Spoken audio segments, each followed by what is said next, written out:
স্থায়ী কমিটি কর্তৃক সুপারিশকৃত আকারে বগুড়া বিশ্ববিদ্যালয় বিল 2026 সর্বসম্মতিক্রমে পাশ হলো। ধন্যবাদ। ডক্টর আ.ন.ম এহসানুল হক মিলনকে তার বক্তব্য রাখার জন্য আহ্বান জানাচ্ছি। ধন্যবাদ। মাননীয় স্পিকার, আপনাকে অশেষ ধন্যবাদ। পটুয়াখালী 2 এমপি শফিকুল ইসলাম সাহেব আজকের সংসদ ভবনের দিকে ছাত্ররা আসছে পরীক্ষা পেছানোর দাবিতে, সেই সম্পর্কে তিনি কথা বলেছিলেন। এই ব্যাপারে আমরা অনেক পর্যালোচনা করে দেখেছি। গতকালকে যে ফিজিক্স সেকেন্ড পেপার পরীক্ষা হয়েছে, হিসাব বিজ্ঞান এবং যুক্তিবিদ্যা, এই পরীক্ষার সময় বৃষ্টি ছিল, অনেকে ভিজেছে এবং পরীক্ষা সঠিকভাবে দিতে পারেনি, এই ধরনের কমপ্লেইন এসছে। আমরা যদিও সবসময় পর্যবেক্ষণের মধ্যেই ছিলাম, তারপরও শিক্ষার্থীদের দাবি এসছে এই পরীক্ষাটি নিয়ে। ইতিমধ্যে বন্যার কারণে আমরা চিটাং বোর্ডের প্রত্যেকটি জেলার পরীক্ষা বন্ধ করে দিয়েছি এবং আমাদেরকে পুনরায় পরীক্ষা নিতেই হবে। এই ক্ষেত্রে আমরা ভেবেচিন্তে দেখেছি যে চিটাং বোর্ডের পরীক্ষা আরেকটি প্রশ্নপত্রের সেটে যখন আমরা নিতে যাব ফিজিক্স সেকেন্ড পেপার, যুক্তিবিদ্যা এবং হিসাব বিজ্ঞান, সেই সময়ে আমরা এই পরীক্ষাটি পুনরায় নেওয়ার ব্যবস্থা করতে পারবো ইনশাআল্লাহ। তাছাড়া আমার ব্যক্তিগত মন্তব্য, সেটি নিয়ে অনেকেই আপত্তি করেছেন, সেই ব্যাপারে বলতে চাই, আমি কাউকে উদ্দেশ্য প্রণোদিতভাবে কিছু বলি নাই। যদি কেউ আহত হয়ে থাকে, সিম্পলি আমি দুঃখ প্রকাশ করছি। মাননীয় স্পিকার, এখন আসি আমরা বিলের ব্যাপারে। বেশ কয়েকজন সংসদ সদস্য সকলেই এই বগুড়া বিশ্ববিদ্যালয় বিলটিকে ইন্টারেস্ট নিয়ে এর সংশোধনের ব্যাপারে কথা বলেছেন। আমি দেখেছি ওনারা যে প্রস্তাবগুলি আনার চেষ্টা করেছেন অত্যন্ত যুক্তিসঙ্গত, কিন্তু বিষয়টি হলো ওই প্রস্তাবগুলো অলরেডি আমরা ইনক্লুড করেছি। বগুড়া বিশ্ববিদ্যালয় প্রায় 2.5 যুগ ধরে প্রতিষ্ঠিত হতে পারেনি। আমরা সকলেই জানি বগুড়া ফ্যাসিস্ট সরকারের চোখে ছিল এমন একটি বিষয় যে সেখানে কিছু গড়ে উঠুক তা চায়নি। 2.5 যুগ পরে এই বিলটি এসছে এবং এই বিলটির শতকরা 95% পুরাতন বিলটিকে পরিবর্তন এনে নতুন বিল আনা হয়েছে। এটি একটি সম্পূর্ণ যুগ উপযোগী বিল, যেই বিশ্ববিদ্যালয় আইন বগুড়া বিশ্ববিদ্যালয় প্রতিষ্ঠিত হলে সেই আদলে আমরা অন্যান্য বিশ্ববিদ্যালয়গুলো করব বলে আমরা চিন্তা ভাবনা করছি। কেউ কেউ বলছেন অন্যান্য প্রত্যেকটি জেলার বিশ্ববিদ্যালয় সম্পর্কে। আসলে প্রতিটি জেলায় একটি করে বিশ্ববিদ্যালয় স্থাপন করা হোক, এই প্রস্তাবটি ছিল, কিন্তু আমরা সেদিকে এখনো পুরোপুরি এগোতে পারিনি। আমরা বগুড়া বিশ্ববিদ্যালয়ে যে আইনের পরিবর্তনের কথা বলেছে, তার মধ্যে প্রথম এই বিশ্ববিদ্যালয়টি হবে বগুড়া জেলার ভিতরে যে কোনো উপজেলায় হতে পারে। নির্দিষ্টভাবে বলা হয়েছিল জামালপুর, সেখানে ভূমি অধিগ্রহণ করতে বাধ্যবাধকতা ছিল, কিন্তু সরকার এই ব্যবস্থা নিতে পারেনি বিধায় এখন নতুন আইনের মধ্যে এসছে বগুড়া জেলার যে কোনো জায়গায় করা যাবে।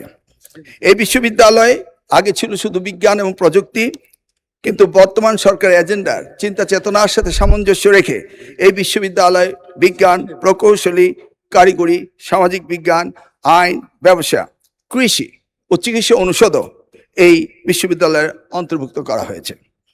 অনেকে সন্দেহপ্রবণ যে নিয়োগ পদ্ধতিতে ত্রুটি থাকতে পারে এবং বিশ্ববিদ্যালয়ের নিয়োগ পদ্ধতিতে স্বজনপ্রীতি থাকতে পারে, সেই জন্য পূর্বের যে নিয়োগ পদ্ধতি ছিল সেটা বাছাই বোর্ডের মধ্যে হতো, সেটা বাদ দিয়ে আমরা একটি নিয়োগ বোর্ড বানাতে যাচ্ছি, যেই নিয়োগ বোর্ডের মাধ্যমে সত্যিকার অর্থে উপযুক্ত গবেষক শিক্ষক যারা আগামী দিনে বিশ্ববিদ্যালয়ের জন্য কন্ট্রিবিউশন করতে পারবে, তাদেরকে নিয়ে এটা করা হচ্ছে।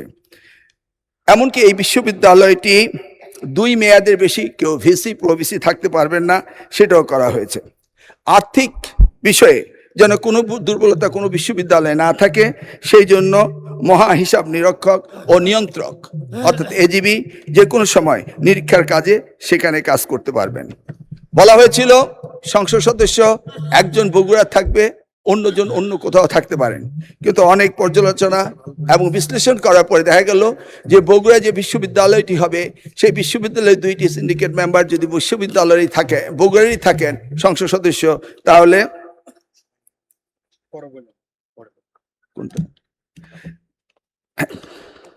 আমরা সেই জন্য বগুড়া বিশ্ববিদ্যালয়ে বগুড়া মাননীয় সংসদ সদস্যকে সেখানে রাখার জন্য সুপারিশ করেছি এই বিলে।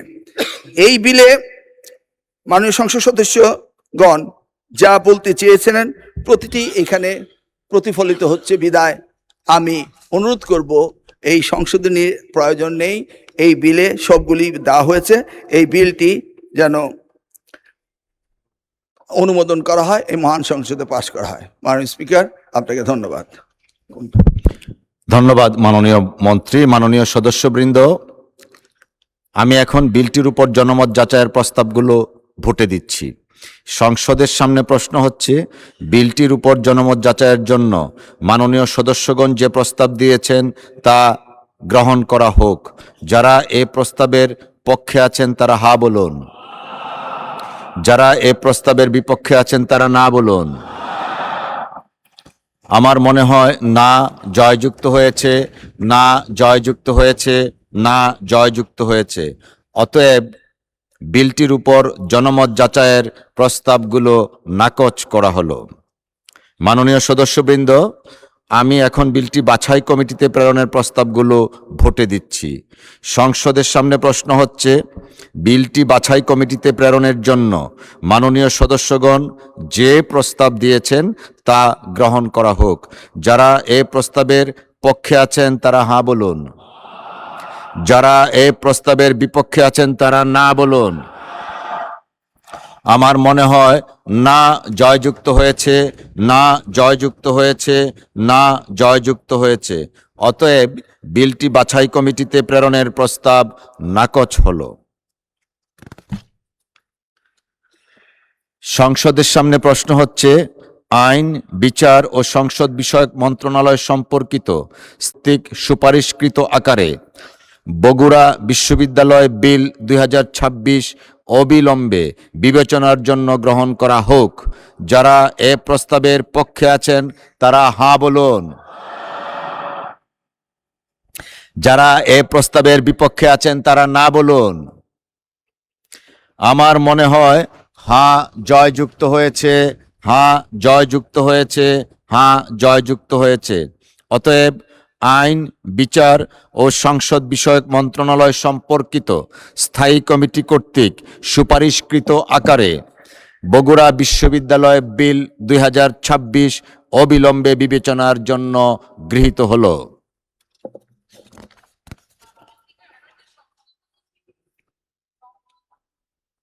একটু দয়া করে একটু ধৈর্য ধরেন। বিলের দফায় সংশোধনী আনা হয়েছে। বিলের দফা 44-এর উপর সংশোধনী এনেছেন মাননীয় সদস্য তাসমিয়া প্রধান, মহিলা আসন নম্বর 47। আমি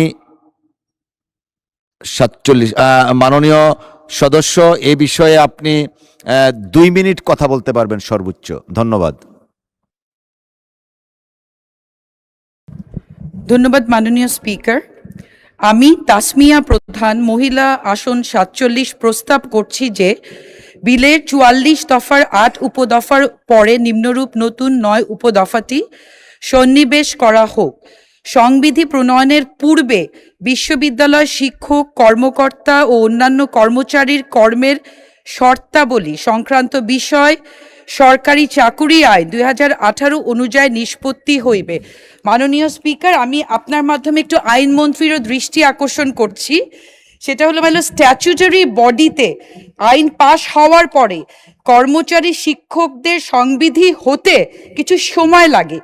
এই সময়টার মধ্যে কোনো সমস্যা তৈরি হলে, অপসারণ অথবা বরখাস্ত করতে চাইলে শিক্ষক কর্মচারীদের তখন একটা আইনি জটিলতা হয়।